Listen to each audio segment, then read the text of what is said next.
सुप्रभात बच्चों, छठी कक्षा के सभी नैतिक शिक्षा के विद्यार्थियों का स्वागत है। हम वर्चुअल क्लास में आज धर्म शिक्षा के अंतर्गत पहला अध्याय पढ़ने जा रहे हैं, प्रार्थना। तो वैदिक प्रार्थना में क्या दिया गया है, देखिएगा। हे दया में हम सबों को शुद्ध जीवन दीजिए, दूर करके हर बुराई को भलाई दीजिए। तो ये लाइनें बड़ी सुंदर हैं, इन्हें गाया भी जा सकता है और गा के इसको याद भी कर सकते हैं।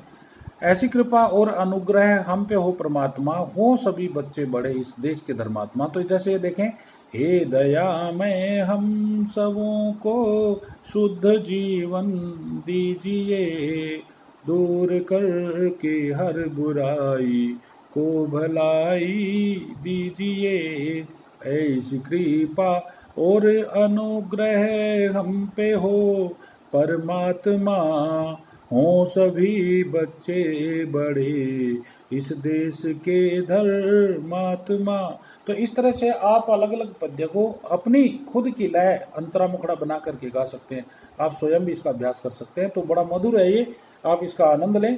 और आप ये देखिएगा कि ये हे दया में हम सबों को शुभ जीवन, सबों का मतलब है हम सबको। हे परमात्मा, भारतवर्ष के जितने भी छोटे बच्चे से लेकर के बूढ़े तक सभी मनुष्य हैं, उन सब का जीवन शुद्ध हो, ऐसी कृपा करें, किसी भी के अंदर बुराई ना हो, और सारी बुराइयों को दूर करके हमें सबको भलाई दीजिए। भलाई का मतलब है एक दूसरे का हम भला करने वाले बन जाएं।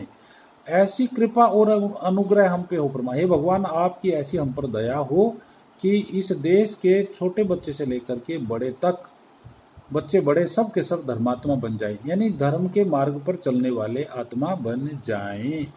हो उजाला सबके मन में ज्ञान के प्रकाश से। परमात्मा, आपके दिव्य ज्ञान के प्रकाश से सबके मन में उजाला हो जाए और सारा अज्ञान अंधेरा मिट जाए, यानी सारा ज्ञान मिट जाए, मूर्खता बड़े कार्य ना हो किसी से भी, तो सारा ज्ञान मिट जाए। खोटे कर्मों से हम सदा बचते रहें और हमेशा तेरे गुण गाते रहें। छूट जाएं दुख सारे। हे भगवान, हमारे सारे दुख क्लेश छूट जाएं और सुख सदा पावें सभी, हम सदा सुख पावें। सारी विद्याओं को सीखें। तो अनेक प्रकार की विद्याएं होती हैं, जैसे हम विद्यालय में शस्त्र विद्या सीखते हैं, हम विद्यालय में अंक विद्या सीखते हैं, हम विद्यालय में कला सीखते हैं, हम विद्यालय में शरीर रक्षा के गुण सीखते हैं। फिजिकल यानी शरीर को फिट बनाने के लिए हम बहुत सारी विद्याएं सीखते हैं। तो इस तरह से अनेक प्रकार की विद्याएं प्राचीन काल में भी चल रही थी, वर्तमान में भी हैं। तो सर्व कला संपन्न हम तभी बन सकते हैं जब हम सभी विद्याओं को सीख जाएं। तो सारी विद्याएं हम सीखें और ज्ञान से भरपूर हों। शुभ कर्मों में होवें तत्पर, यानी हम अच्छे कर्म करने के लिए सदा तैयार हों और सारे दुख बुरे कर्मों से, दुर्गुणों से हम दूर हो जाएं।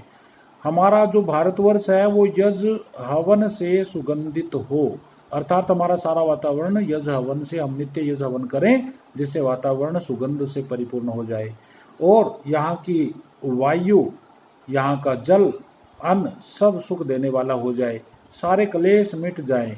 हम वेद का प्रचार करने वाले हों और वेद के प्रचार में हम कोई आलस्य न करें, हम सब पुरुषार्थी अर्थात मेहनती बने।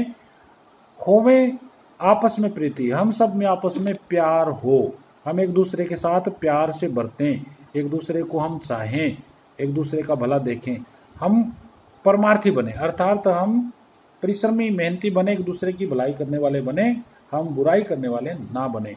लोभी कामी क्रोधी हमें कोई ना हो, अर्थात हम में कोई लोभ करने वाला, ज़्यादा लोभ करने वाला ना हो, बहुत ज़्यादा इच्छाएं रखने वाला ना हो और बहुत ज़्यादा गुस्सैल ना हो। तो क्योंकि ये तीनों के तीनों प्रकार के लोग जो हैं वो अपनी और दूसरों की शांति को भंग कर देते हैं और खुद भी दुखी रहते हैं और दूसरों को भी दुखी रखते हैं। तो ऐसा हमें कोई ना हो। और सर्व व्यसनों से बचें, अर्थात हम सब बुराइयों से बचें और छोड़ देवें मोह को। तो मोह का अर्थ होता है अंधा लगाव, गहरी अंधी ममता, जो मेहनत भी नहीं करने देती, क्योंकि मेहनत के बगैर तो जीवन चलता नहीं। अच्छाई सफलताओं को प्राप्त करने के लिए मेहनत करनी ही पड़ती है। तो जो कभी मेरा पुत्र मेरी पुत्री बहुत ज़्यादा मेहनत करे, बहुत ज़्यादा थक जाए, ऐसा कुछ हो, तो वो मेहनत मोह के कारण उसे मेहनत भी ना करने दें, तो वो मोह है। मोह का अर्थ है गहरा लगाव। तो उस तरह का हमारे अंदर ना हो। हम हमेशा अच्छी संगति में रहें, वेद के मार्ग पर चलें, जो वेद में अच्छा मनुष्य के लिए मार्ग बताया गया उस रास्ते पर चलें। हे भगवान, हम तेरे उपासना करने वाले, तेरे पुजारी, तेरे पूजक बने और हम बुरे कर्मों से बचें। हे भगवान, हम सब का हृदय शुद्ध हो आपके ज्ञान से, हम सब पर आपकी ऐसी कृपा हो, ऐसा अनुग्रह हो जिससे कि हमारा इज्जत मान बढ़ता चला जाए और आप हमें भक्ति दान प्रदान करें। तो इस तरह से आप यहाँ इसका अर्थ देखें।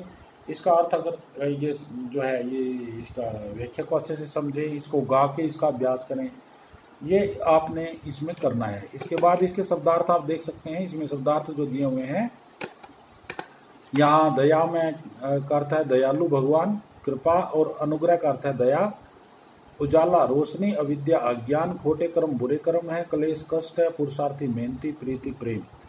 इसी तरह से दूसरे में यहाँ पर कुछ देखो ये दिए हैं, लोभी लालची होता है, कामी ज्यादा इच्छाएं रखने वाला है, या तो मैंने व्याख्या के दौरान बता भी दिया। क्रोधी का अर्थ है गुस्सा करने वाला, व्यसन का अर्थ है बुराइयां, मोह का अर्थ है अंधी ममता या लगाव, संगत साथ है, उपासक पुजारी है, कुकर्म बुरे कर्म, भक्ति दान भक्ति का दान।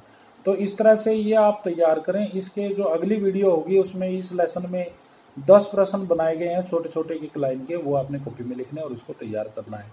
धन्यवाद।